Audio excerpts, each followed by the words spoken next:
कहानी शुरू होती है तीन दोस्तों से, राघव, मानव और ईशान। तीनों कॉलेज के बाद पहली बार कहीं घूमने निकले थे। राघव हमेशा कहता था, भाई जिंदगी में थोड़ा एडवेंचर जरूरी है, वरना यादें क्या बनेंगी।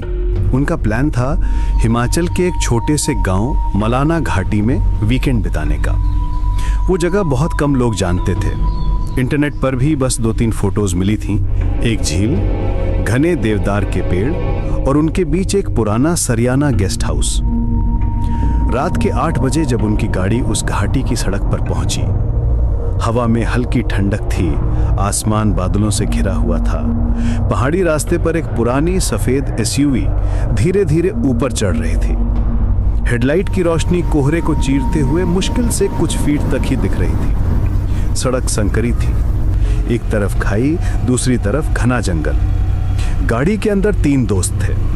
राघव ड्राइव कर रहा था, उसकी आंखें सड़क पर टिकी हुई थीं, लेकिन चेहरा थका हुआ लग रहा था। मानव पीछे बैठा था, खिड़की से बाहर झांकते हुए पेड़ों की काली परछाइयां देख रहा था। ईशान ने अपने फोन की टॉर्च ऑन कर रखी थी, क्योंकि बाहर का कोहरा इतना गाढ़ा था कि हेडलाइट भी बेअसर लग रही थीं। भाई, ये सही में रास्ता है ना? ईशान ने थके स्वर में पूछा। राघव ने बिना नजर हटाए जवाब दिया, डर गया क्या? गूगल मैप तो यही दिखा रहा है, बस थोड़ा और ऊपर। मानव हल्का सा हंसा। कहीं ये गूगल मैप हमें ऊपर से सीधा नीचे घाटी में न गिरा दे। गाड़ी आगे बढ़ी और धीरे धीरे कोहरा और घना होता गया। रास्ता अब कंकरीला था। टायरों के नीचे छोटे छोटे पत्थर चरमराते हुए आवाज कर रहे थे। पेड़ों की डालियां हवा में झूलती और कभी कभी गाड़ी के शीशे से टकराती। गाड़ी के भीतर सन्नाटा था, बस इंजन की हल्की गुनगुनाहट और उनकी सांसें सुनाई दे रही थी। करीब 10 मिनट बाद सामने एक पुराना लकड़ी का बोर्ड दिखा। वो आधा टूटा हुआ था, उस पर हल्का सा हरा मॉस जमा हुआ था। बोर्ड पर लिखा था, Sariyana guest house, welcome to peace. लेकिन पीस शब्द पर किसी ने गाढ़े लाल रंग से क्रॉस का निशान बना दिया। राघव ने धीरे से कहा, लगता है यही है। ईशान ने माथे पर शिकन डाली। अरे भाई, ये पीस तो किसी ने पीसेस बना दिया है। मानव ने हंसने की कोशिश की, पर उसके चेहरे से झलक रहा था कि वो सहज नहीं है। राघव ने गाड़ी अंदर मोड़ दी। गेस्ट हाउस तक पहुंचने वाला रास्ता जड़ और जड़ों से भरा हुआ था। दोनों ओर ऊंचे देवदार के पेड़ थे, जिनके बीच से हल्की धुंध रेंगती हुई नीचे उतर रही थी। कभी कभी हवा चलती तो पेड़ों की डालियां एक दूसरे से टकराती और ऐसा लगता मानो कोई फुसफुसा रहा हो। कुछ ही देर में गाड़ी एक पुराने भवन के सामने रुकी।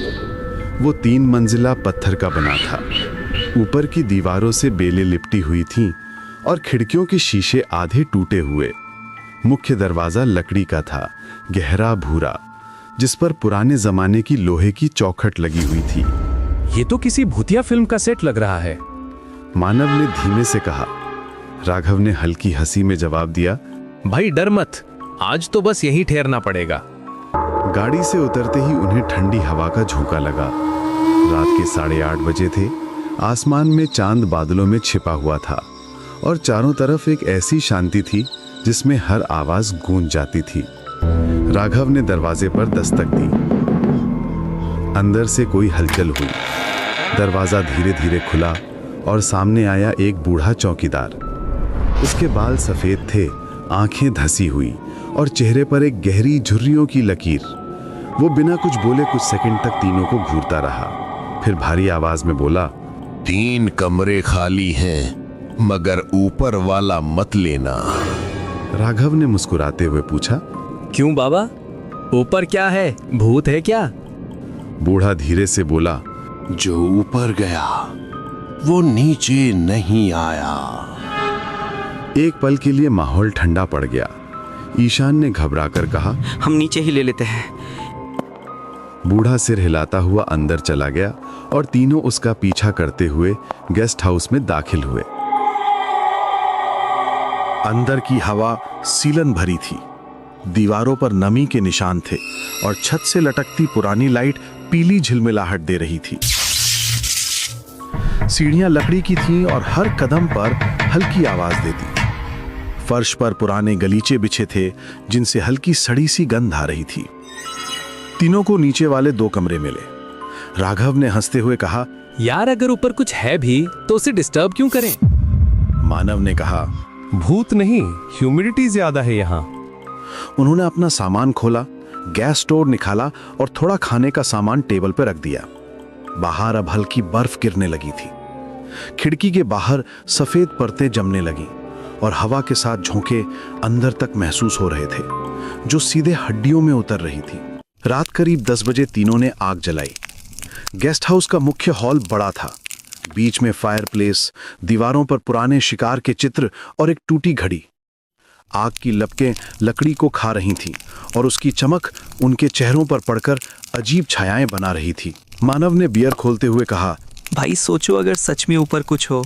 राघव मुस्कुराया। होगा भी तो फोटो ले लेंगे, वायरल हो जाएगा वीडियो। तीनों हंसे, लेकिन तभी ऊपर की मंजिल से कोई आवाज आई, जैसे कोई भारी चीज फर्श पर गिरी हो। ठक। तीनों चुप। मानव ने गर्दन उठाई। ये क्या था? ईशान ने डरते हुए कहा, कोई जानवर होगा। लेकिन कुछ पल के बाद वो आवाज फिर आई। इस बार जैसे कोई धीरे धीरे चल रहा हो। राघव ने टॉर्च उठाई। चल देखते हैं। ईशान ने कहा, पागल है क्या? तुझे याद नहीं उस बूढ़े ने क्या कहा था? लेकिन राघव ऊपर जाने लगा। सीढ़ियां पुरानी थीं, हर कदम पर चरमराहट होती, दीवारों पर धूल जमी थी। ऊपर पहुंचकर देखा, लंबा गलियारा, 4 दरवाजे और सबसे अंत में एक दरवाजा आधा खुला हुआ। राघव ने धीरे से धक्का दिया।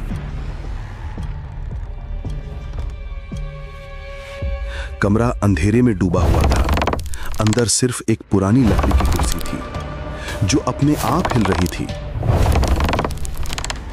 झूला सी कुर्सी जो आगे पीछे झूल रही थी, मानो कोई उस पर बैठा हो और अभी अभी उठा हो।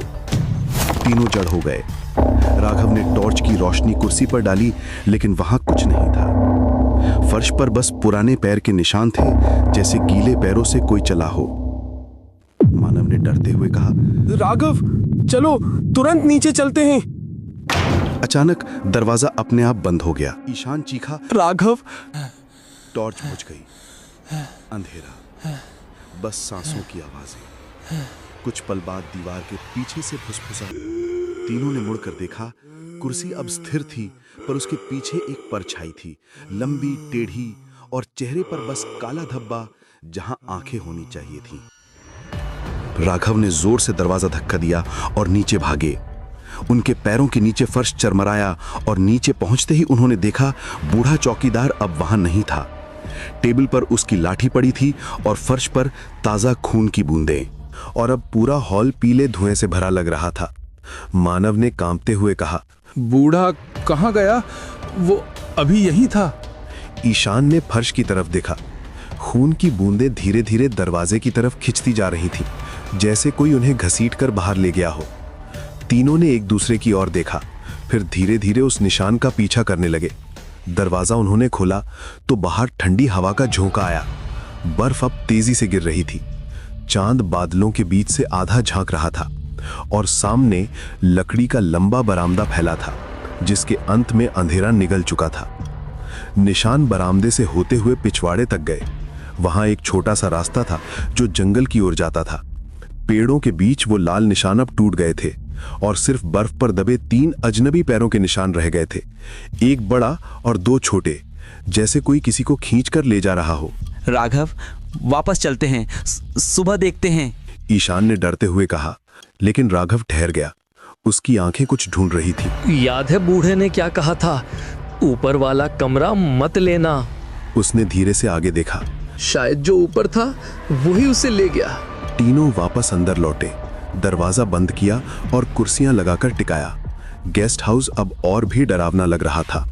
हवा दीवारों की दरारों से अंदर आती और सीटी जैसी आवाज करती। तीनों आग के पास बैठ गए। बाहर बर्फ का तूफान बढ़ गया था। मानव ने कांपती आवाज में कहा, अगर यहाँ कोई है तो वो हमें जाने नहीं देगा। ईशान ने आंखें बंद की। तू चुप कर, सुबह तक सब ठीक हो जाएगा। लेकिन तभी